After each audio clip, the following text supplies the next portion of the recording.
In the wake of change, there are very few things that you can bank on being consistent. Remember the intro from my review series? This is it today.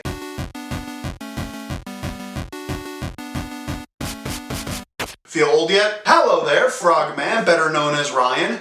And apparently I'm old. The good old days are over, and some stupid toddler has told me that the games I play are no longer in right now, and the gaming industry has moved on to bigger and better things. Now what's somebody meant to do when they're left behind and forced to change? That's right, give up and go back to your comfort zone. Kirby's Return to Dreamland, released in the ripe year of 2011. It was a good year.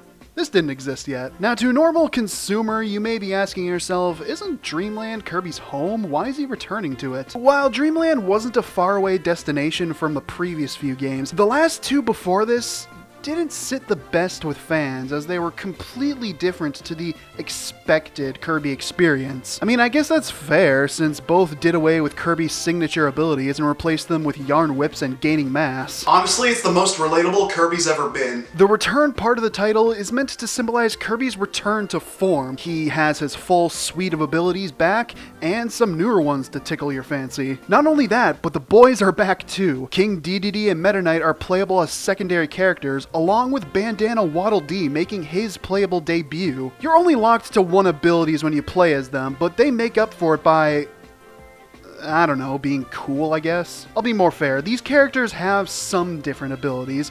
Like, Meta Knight uses the sword move pool, but he can also glide, flap his wings, and other stuff. Dedede is able to toss hammers like their stocks just dropped, and Bandana Dee, well, he has a bandana. I'm not sure why you would want to play as any of these characters when Kirby can do the same things while also having the option to change his abilities. Maybe you wanted to remind yourself how sucky things are in the real world, so you chose Meta Knight and feel like you're fighting back. A power fantasy I can get behind. Jump into the game and we learn why we are put on this planet. A spaceship has crashed into the world of Dreamland and we're gonna see what's up with it. And let me just take a moment to say that I enjoy the cutscenes that this game has, as you can glean so much from just the actions alone. That and the music that plays during these cutscenes is uniquely scored, so the music matches perfectly with the actions on screen. It's just something that I think is really neat, and it really brings out the feeling of every single scene. The cute and delightfully marketable pilot has lost major components to their ship, and Kirby steps in to help them. Kirby, Dee, Knight, and the King of race off to start an adventure, and we're thrust immediately into the first level.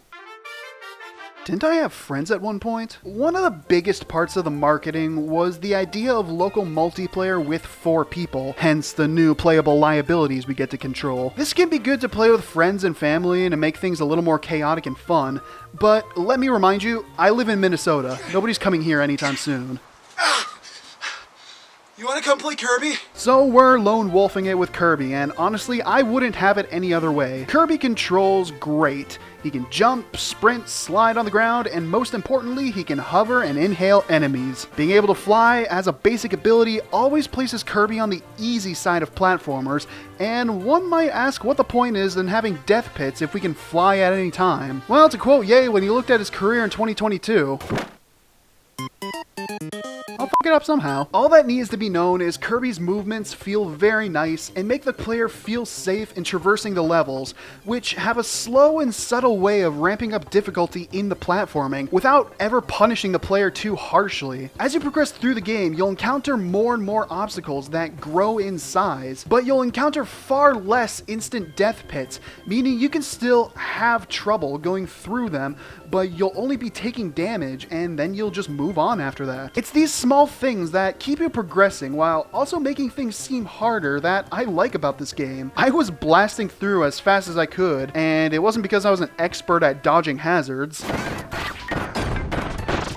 Far from it. But I was still progressing and having a good time, even if I was taking bruises because of it. Now, to help Kirby traverse the land of enemies and onlookers, he's got his signature copy ability. Suck up an enemy, and if they have one, copy that ability that they prominently feature. This is where the game opens up. There's so many different abilities to experience, and each one of them have their own different feel to them, while also being simple enough to just mash one button if you're feeling tired. I love how each ability can be serviceable simple enough with just the attack presses, but doing different things with it gives you way more options. It makes it feel so varied. And if you're ever feeling lost on the ability, you can always pause and press right to get a quick lowdown of the ability, while also seeing what kind of moves you can perform. Since we're working with a sideways Wiimote, the variety of buttons to utilize is rather small, but there's definitely enough variety in every single ability to keep things very interesting until the next one comes along. It's my personal preference to swap out almost every time I see a new ability, but you can definitely just coast on fine with your favorite one. That is until you get to the next marketing gimmick of the game, the super abilities. Every few levels there will be a special enemy with big stars and sparkles surrounding it. You can either defeat them or inhale them directly to gain a super copy ability. Activate the ability with a passionate push of the 1 button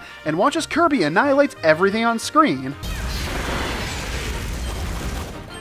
You always remember your first genocide. These are rather fun at first, tearing through levels like it's a terms and conditions agreement, but on repeat playthroughs, they can get rather repetitive and samey. And upon some self-reflection, I really don't enjoy how the super abilities come from common enemies that are a little glitzed up. We're supposed to believe that Kirby is copying the ability of the monster, but let me ask you, what makes it so different when it's functionally identical to the guy that gives a basic variant of that ability? I guess it would be a little much to put a mini-boss fight for every instance of a super ability, but I don't think that would help either, since there's a hammer super ability that's dropped by a hammer mini boss, and they play exactly the same as the normal one. It's a small thing admittedly, but I'd expect something more based on what they're giving. But these abilities are worth it though, because at the very end of the level you use the ability to reveal a hidden portal that transports you to a different dimension. Without the super ability. So much for all the hype. The dimension has you running away from a wall of shadows, which will always keep pace with you no matter how fast you are or how effectively you push it back. It's a neat little platforming challenge that puts Kirby's basic abilities to best use, and it's nice to sprint through these levels as they were made to do so. At the end of the anxiety run, you have a small boss battle with a sphere doomer. They're nothing special as they go down with a little bit of damage, and there are 4 with each differing abilities to keep you humble. Beat them, get 2 spheres, level's done, move on. This may sound like I'm ragging on the game, but there's not much substance in levels and bosses. It's perfectly fine as a vessel for easy and mindless fun, but upon completing anything, there's no reason at all to go back to that level. I'll be honest, I'm not gonna redo 3-3 because I liked the culture of it, but it's perfectly fine as a quick and harmless fun time that will pass into your brain just as easily as it passes right out. It's definitely the potato chips of games. Sure, 1 will be satisfying enough, but you never just stop at 1, and soon enough you'll be indulging yourself until it's completely gone. Even the extra mode that unlocks passes by without much impact.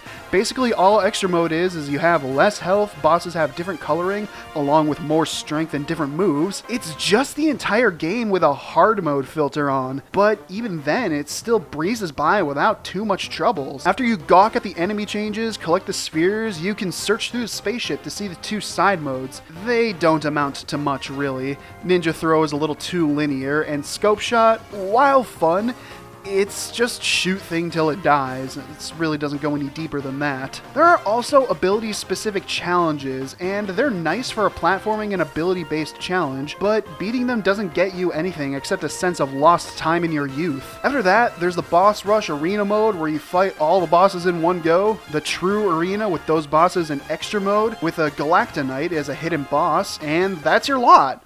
There's nothing else to experience. The dream is dead.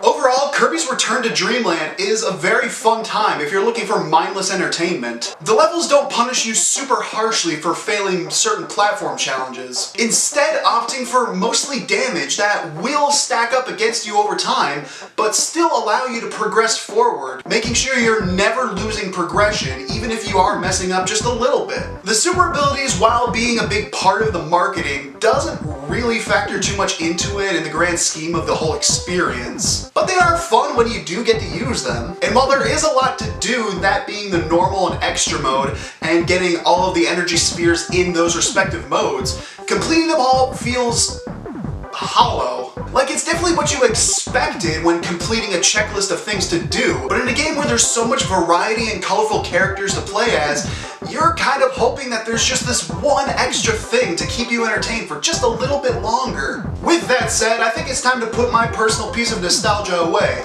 I mean, the gaming industry is gonna move on, and I think I should too. Now I just need to see what's been recently released so I can see what's up these days.